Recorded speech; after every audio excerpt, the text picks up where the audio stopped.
Olá pessoal, aqui é o Didi Mocho do blog ShareBR e estamos mais uma vez aqui trazendo para vocês uma videoaula exclusiva falando sobre a arquitetura dos processadores.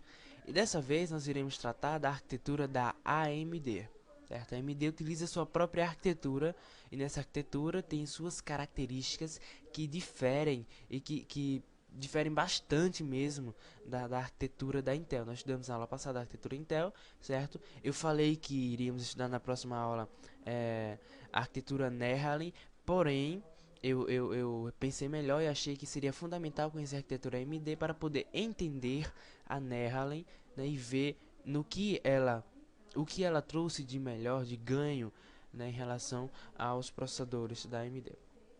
Bom, a arquitetura Nehalem ela tem suas características, a arquitetura AMD, pessoal. A arquitetura AMD ela tem suas diferenças, seus ganhos comparados à arquitetura Intel FSB. Primeiro, ela não tem um FSB, ela não tem um barramento frontal, ela utiliza o Hypertransport. E em que consiste o Hypertransport? Ao contrário da CPU Intel, certo? O FSB, ele é um barramento, e por ser um barramento, ele é um caminho compartilhado.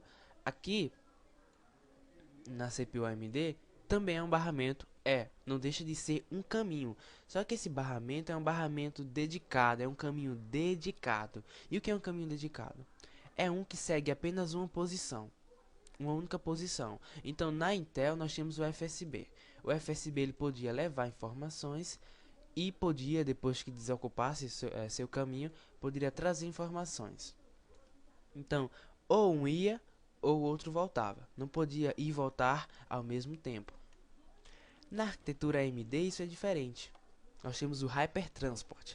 No Hypertransport, a CPU pode enviar informações, a CPU pode trazer informações ao mesmo tempo. Ou seja, digamos que a CPU da Intel ela trabalha 50%, porque ela só pode enviar uma vez e trazer uma vez.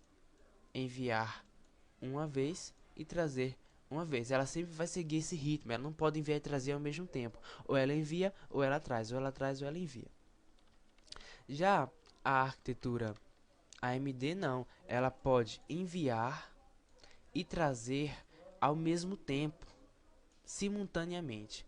Então ela pode trazer e buscar ao mesmo tempo as informações. Isso é interessante, isso é legal demais. Por quê? Porque ela vai estar trabalhando 100%.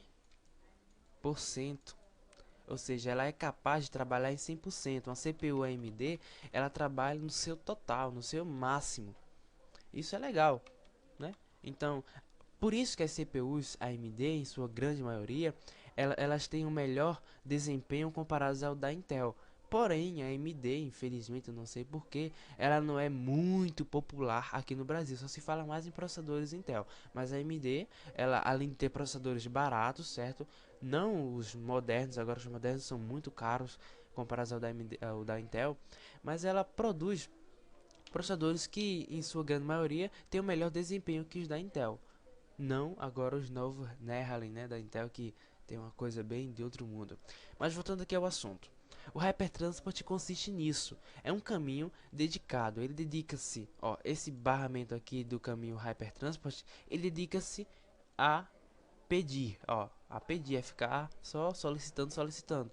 E esse outro caminho dedica-se a levar as informações, né, a buscar as informações que estão nos outros componentes e levá-las até a CPU.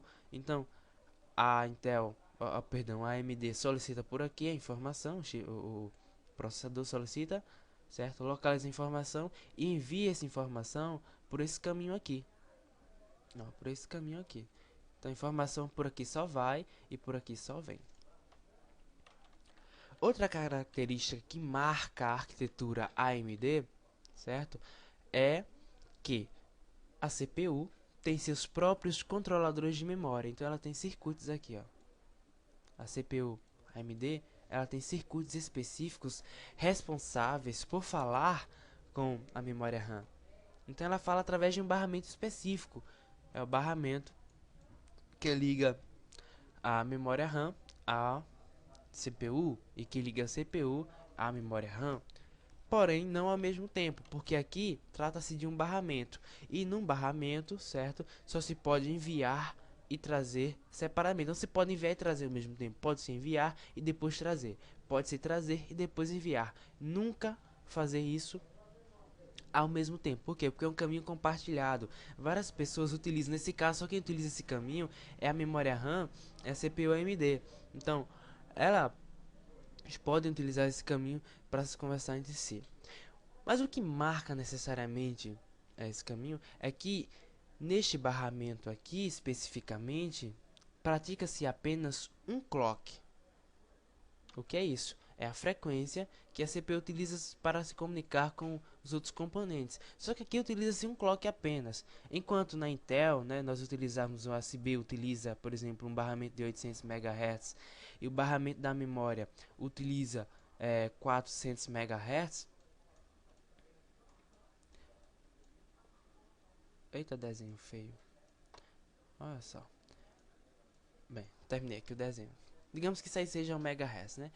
Enquanto o FSB utiliza 800 MHz e o barramento da memória utiliza 400 MHz, tratando-se da arquitetura FSB da Intel, na AMD não, utiliza-se um barramento só, então a frequência é unificada, certo? Unificada. Aí neste caso aqui, nós utilizamos o clock externo puramente.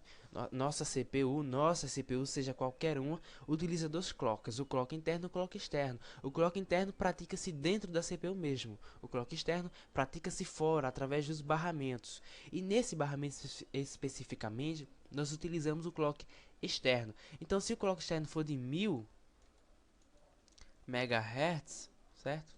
Vou colocar só o M aqui. Se for de 1000 MHz, então a comunicação será 1000 MHz. Né? Se fosse 1000 km por hora, então a comunicação seria 1000 km por hora para ir e para voltar. Então nós temos 100% de ganho, porque na Intel o FSB era maior que o barramento da memória. Então temos 50% de funcionamento. Aqui não, é 100% também. Ó, o computador trabalha, a CPU trabalha a 100%, né? Então sempre será assim, a AMD trabalha em 100% comparado à Intel. Isso necessariamente não torna as CPUs AMD muito mais potentes do que as CPUs Intel, porque senão assim as Intel já teriam saído do mercado. Mas isso ajuda, isso melhora o desempenho da AMD e traz um diferencial comparado às CPUs da Intel. Então é isso, pessoal. O que marca a arquitetura AMD é que a AMD possui controladores, né, circuitos controladores de memória que são responsáveis por se comunicar diretamente com a memória. Então não precisa através do chipset se comunicar. A AMD ela não vem por aqui, depois vem para cá para pedir informação. Ela utiliza esse caminho aqui diretamente, certo? É assim que trabalha a AMD. E outra coisa, ela utiliza o Hypertransport. E para que serve o Hypertransport? Para se comunicar, certo? Através do chipset, que é o barramento de sistema, com os outros componentes. Então, digamos que nós temos aqui o HD. Olha só. Aqui é o HD. Aqui nós temos o HD. Então, a CPU Intel ela quer se comunicar com o HD, que é a informação. Então, ela vem por aqui. Nesta posição, deixa eu mudar de cor, porque eu não vou apagar, senão apagar tudo aqui e vai ser muito ruim. Então, ela vem por aqui, ó, pede informação para pedir informação. Ela solicita informação. O HD vai liberar essa informação. Ela vai voltar por aqui, ó, pelo Hypertransport. Então ela pode solicitar milhões de vezes e pode receber informações milhões de vezes ao mesmo tempo. Olha só que interessante, pessoal. Isso é muito legal tratando-se da arquitetura AMD.